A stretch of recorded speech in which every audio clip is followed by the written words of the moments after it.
राहुल गांधी आज पटना आए, 6 घंटा रहे और भाजपा इसके बारे में क्या सोचती है, नहीं सोचती है। मगर राहुल गांधी ने बीपीएससी पेपर लीक पर कई बातें कही है। साथ ही तेजस्वी यादव से भी मिलते हुए नजर आए हैं। खबर यह थी कि नहीं मिलेंगे। कई खबरें बननी शुरू हो गई थी कि इंडिया अलायंस में कई बातें अंदर से ठीक नहीं है। कांग्रेस बिहार में लीडरशिप चाहती है और अभी बीजेपी के राष्ट्रीय प्रवक्ता गुरु प्रकाश पासवान जी हमारे साथ हैं। उनसे अभी जरा हम कुछ राहुल गांधी के दौरे के बारे में जरा पूछेंगे और जानेंगे कि भाजपा क्या कुछ बोलती है। जी, ये देखिए, राहुल राहुल गांधी। गांधी जी पूरे देश में ये संविधान बचाओ यात्रा, आजकल उनको यात्रा का बड़ा शौक हो गया है। मुझे लगता है कि संविधान के विषय पे ना तो राहुल गांधी जी और ना उनकी पूरी पार्टी को बोलने का कोई भी नैतिक अधिकार है। अब देखिए, संविधान की आत्मा संविधान की प्रस्तावना में बसती है। The soul of the constitution is embodied in the preamble of the constitution, ऐसा बाबा साहब अम्बेडकर का मानना था। उस प्रियम्बल ऑफ द कॉन्स्टिट्यूशन को, संविधान की प्रस्तावना को छीण छीण किया गया आपकी सरकार के द्वारा आपातकाल के दौरान। 42वां संशोधन लाया आपने, संविधान की आत्मा को छीण छीण करने के बाद संविधान की प्रस्तावना को बदल दिया आपने। तो संविधान के मूल तत्व को आपने बदला और दूसरे लोगों पे आरोप करते हैं। देखिए, राहुल गांधी जी के पास सामाजिक न्याय, संविधान, बाबा साहेब अम्बेडकर की विरासत पे तो वो ठेकेदारी कर रहे हैं। कहना चाहते हैं कि बाबा साहेब अम्बेडकर देश के 140 करोड़ लोगों के हैं, संविधान देश के 140 करोड़ लोगों का है। कोई राहुल गांधी जी का एक पर वो मुश्त भाषण ठेका में बोल नहीं रहे हैं है। कि भाजपा बदल रही है संविधान। हाँ, देखिए, तर्क हो, तथ्य हो तो समझ में आता है। संविधान को कैसे बदल रहे हैं, संविधान को कहाँ बदल रहे हैं, ऐसा तो कुछ है नहीं। इनफैक्ट हम लोगों को जब अवसर मिला तब मोदी जी ने सुनिश्चित किया कि संविधान दिवस हो। पहले क्या होता था? पहले संविधान दिवस होता था। अब हम देख रहे हैं कि जैसे ही संविधान के 75 वर्ष पूरे हुए, 75 ईयर्स ऑफ द कॉन्स्टिट्यूशन पे पूरे देश में एक ऐसा सकारात्मक वातावरण का निर्माण हुआ। संविधान पे गोष्ठियां हो रही हैं, लोग संविधान की प्रस्तावना का पाठन कर रहे हैं, एक सकारात्मक माहौल है। और दूसरी तरफ राहुल गांधी जी हैं। देखिए, संविधान एक पॉलिटिकल वस्तु नहीं है। संविधान हम लोगों के लिए, देश के लोगों के लिए आस्था और श्रद्धा का एक केंद्र बिंदु है। संविधान के विषय पर राजनीति करना यह आपकी हल्की मानसिकता और सतही मानसिकता का प्रकटीकरण है और उदाहरण है। बीपीएससी छात्रों अभ्यर्थियों से भी मिले राहुल गांधी और पटना को, बिहार को, एनडीए की सरकार को पेपर लीक का अड्डा और पेपर लीक करवाती है। वो साफ तौर पर आरोप ही नहीं लगाए हैं, पूरी तरह से कह दिए कि यही हुब्बे करता है एनडीए की सरकार में। मुझे लगता है कि राजस्थान में जब अशोक गहलोत जी की सरकार थी, तब न जाने सैकड़ों पेपर लीक के प्रकरण ऐसे हुए थे, हिमाचल में हुए थे। आपको अपनी गिरवा में झांके देखने की आवश्यकता है। जहाँ तक बीपीएससी के अभ्यर्थियों का विषय है, बिहार सरकार, एनडीए सरकार मजबूती से एक एक अभ्यर्थी के साथ खड़ी है। हम लोगों ने सुनिश्चित किया है कि किसी प्रकार का कोई अन्याय, किसी प्रकार का कोई समझौता हमारे छात्रों के भविष्य के साथ ना हो। बीबीएससी एक ऑटोनमस बॉडी, एक स्वायत्त संस्थान है और हमारी सरकार ने ये आश्वस्त किया है और हम आशान्वित हैं कि आने वाले समय में छात्रों के न्याय और छात्रों के भविष्य की सुरक्षा के लिए हम प्रतिबद्ध रहेंगे। सरकार ने हाथ खड़ा कर दिया है, मामला कोर्ट में है। सरकार कहीं न कहीं अभ्यर्थियों को न सुनने के लिए कह सकते हैं कि वो इमेज बन चुका है कि बिहार सरकार नहीं सुनती है। और 3 सप्ताह में 3 बार लाठीचार्ज पिछले दिसंबर में हम लोगों ने देखा। नहीं, देखिए, ऐसा है कि ये कह देना कि सरकार ने हाथ खड़ा कर लिया है, मैं इसको उपयुक्त या उचित नहीं मानता हूँ। आप अभी संविधान के विषय पे हमसे चर्चा कर रहे थे और संविधान में ही एक व्यवस्था है। संविधान में न्यायपालिका की व्यवस्था है और न्यायपालिका भी शासन प्रशासन का एक अटूट अभिन्न अंग है। पालिका इस किसी विषय पे विचार करती है, तो मंथन करती है, उसके बाद जो निकल के आता है सरकार सुनवाई करती है। तो ये कह देना सभी सरकार के अंग है।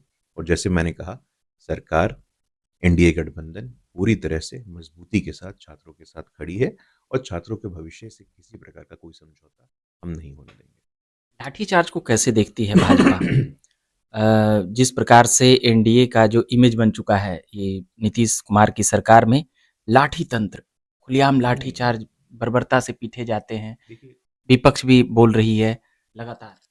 कुछ लोगों के बोलने से कोई नैरेटिव थोड़ी बन जाता है। और लाठी में तेल पिला करके रैली करने वाले आज वो लाठी तंत्र की बात कर रहे हैं, तो उनके मुंह से ये शब्द ये भाषा, ये संस्कार उचित नहीं लगते हैं। लालू जी की वो इनफेमस रैली हम सबको याद है, जब वो लाठी में तेल पिला करके और लाठी भांजने का काम करते थे। मुझे लगता है एक प्रकार से वो टिप्पणी थी, उनके शासन व्यवस्था पे टिप्पणी थी कि जो जंगल राज की संज्ञा उनको पटना उच्च न्यायालय ने भी दिया था। तो लाठी तंत्र बोलना ये सब ठीक नहीं है। हमारे यहाँ जो भी लोग हैं, वो चाहे स्वर्गीय सुशील मोदी जी हों या नीतीश कुमार जी हों, हम लोग आपातकाल के विरोध के दौरान आए हुए सब लोग हैं और लोकतंत्र के महत्व को, लोकतंत्र की संस्कृति का हम मतलब जानते हैं। तो इस प्रकार की बातें ठीक नहीं है। हाँ, जो छिटपुट घटनाएं हैं, मुझे लगता है कि स्थानीय कारणों से कई बार प्रशासन ये करता है, लेकिन सरकार ने पूरा संज्ञान लिया है, सरकार ने कॉग्निजेंस लिया है और मैं बार-बार कह रहा हूँ आपको कि छात्रों के भविष्य की चिंता हमारा सर्वोच्च प्राथमिकता है। राहुल गांधी और तेजस्वी यादव की मुलाकात ये कल तक तय नहीं थी, आज सुबह तक भी खबरें थी कि ये दोनों नहीं मिल रहे हैं, मगर इनकी मुलाकात को कैसे देखते हैं? देखिए, हाथ कंगन को आरसी क्या, पढ़े लिखे को फारसी क्या। इंडी गठबंधन की स्थापना पटना में हुई। जो स्थापक थे वो तो इंडी गठबंधन में रहे नहीं। नीतीश जी खुद इंडी गठबंधन से निकल आए हैं। दिल्ली में ये आपस में चुनाव लड़ रहे हैं, केरल में ये आपस में चुनाव लड़ते हैं। कुछ दिनों पहले लालू जी ने कहा कि इंडी गठबंधन का जो नेतृत्व है वो ममता दीदी करें। तो कुछ सत्ता के लोभी, सत्ता के मोह में साथ में हैं। उनका राजनीति में आना एक सत्ता प्राप्ति का माध्यम है, स्वार्थ को पूरा करने का माध्यम है। राजनीति हमारे लिए एक सेवा का माध्यम है, एक त्याग, तपस्या, बलिदान का माध्यम है, लोगों की हर पल सर्विस करने का माध्यम है। जो पॉलिटिक्स में इस माध्यम से आएगा वो रहेगा, जो सिर्फ पावर के लिए आएगा वो नहीं टिकेगा। और उसका सफल उदाहरण हमारे सामने इंडी गठबंधन का जो विघटित होता हुआ एक स्वरूप है वो दिख रहा है। अच्छा, आज के राहुल गांधी के दौरे को, उसमें उनके भाषण को और उनकी बातों से जिस प्रकार से वह कह सकते हैं कि बोल रहे थे भाजपा की सरकार पर और भाजपा पर, उन सभी चीज़ों को कैसे लेती है? क्या चुनाव में, विधानसभा में फायदा हो सकती है? नहीं नहीं, देखिए, राहुल गांधी जी का वो रील अटक जाता है कई बार, तो उनका रील अटक गया है। महाराष्ट्र की जनता ने उस रील को ठीक कर दिया।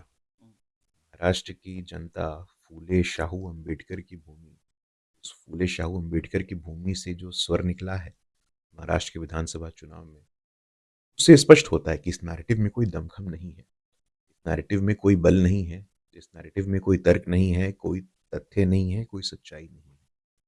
कुछ विजन पेश करें आप विपक्षी नेता के रूप में सरकार के सामने, देश की जनता के सामने कुछ ऑल्टरनेटिव विजन प्रस्तुत करें। एक तरफ मोदी जी 2047 का विजन लेके चल रहे हैं, हमारे सामने आने वाले 25 वर्षों का एक विजन है, एक खाका तैयार है। आपके पास क्या है? मुद्दे क्या हैं? इश्यूज क्या हैं? आप अपने इश्यूज को परिभाषित करिए। मुझे लगता है वो ज़्यादा बेहतर रहेगा। इस प्रकार की नकारात्मक राजनीति करके आप स्वयं को नुकसान पहुंचाने का काम। 43 में मोदी जी विजन लेकर चल रहे हैं, मगर 2025 में बिहार में विधानसभा चुनाव है और लालू प्रसाद यादव और उनके परिवार के लोग जिस प्रकार से नीतीश कुमार को आमंत्रण दे रहे हैं इस तरफ आकर सरकार बनाने की, इस तरफ आकर सरकार चलाने की, यानी कि वो अपने घटक दल में, उसको कैसे देखते हैं? नहीं, देखिए, ऐसा कुछ होने नहीं वाला है। ये सब दांव पक रहा है। बिहार में भरोसा है नीतीश जी पर? दो 100 दो बार कर चुके हैं। 100% कोई प्रश्न ही नहीं खड़ा होता है। नीतीश जी और हमारा साथ कोई आज का नहीं है। नीतीश जी और हमारा साथ बहुत ही नेचुरल अलायंस का है, एक प्राकृतिक हमारा संबंध है। और निश्चित रूप से जो बीच में हुआ है उस विषय को महत्व देना बहुत उचित नहीं है। राजनीतिक कारण कई बार होते हैं, लेकिन आज की तारीख में हम बात करें, हम 2020 में विधानसभा चुनाव नीतीश कुमार जी के नेतृत्व में लड़े थे और 2025 में भी हम नीतीश कुमार जी के नेतृत्व में चुनाव लड़ने जा रहे हैं। और हम आश्वस्त हैं कि बिहार की देवतुल्य जनता ने हमारे काम को देखा है।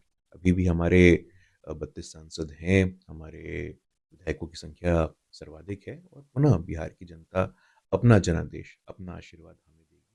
इसके लिए हम आश्वस्त हैं और काम कर रहे हैं। चलिए, तो हमने कई बातें की बिहार विधानसभा से लेकर राहुल गांधी के दौरे को लेकर, कई बातें हम अभी कर रहे थे बीजेपी के राष्ट्रीय प्रवक्ता गुरु प्रकाश पासवान जी से। बाकी आप झकास भारत देखते रहिए। हम लगातार खबरें और अभ्यर्थियों के मुद्दे, राजनीतिक मुद्दे लाने का प्रयास करते हैं। बाकी अभी के लिए औपचारिकता के लिए इतना ही कहेंगे कि मेरा नाम रविकांत हुआ और गुरु पासवान जी को धन्यवाद कहेंगे कि इन्होंने अभी साक्षात्कार दिया। तो फिर से कहेंगे धन्यवाद।